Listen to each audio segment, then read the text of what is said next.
Doon, ayaw kalimot sa pag-ampo sa Ginoo bisag asa ka molakaw, kay sultian ta kay igsoon.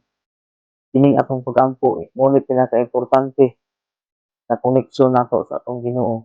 Atong istoryahon ang atong Ginoo igsoon pinaagi sa atong mga pag-ampo.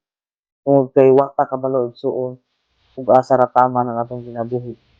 Daghan kay tag nakit-an din sa social media nga gipang-post nga nangadisgrasya, namatay o unsa pa dinha igsoon. Wa ta kabalo kung asa gyud tama ang atong kinabuhi. Kay dili nato ni siya hawak.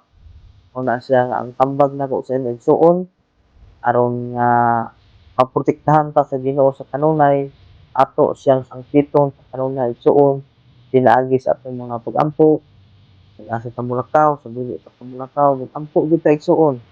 Tungod kay mao kana ang atong hinagiban, ang ato ang kanang tinatawag nato igsoon og pagsalig sa atong Ginoo na bisan pa man kung asa ta nakabalo ta igsoon na ang Ginoo naa gyud kanunay nagauban sa atoa tungod kay ato siyang giimbitar nga makig-uban kanato sa kanunay.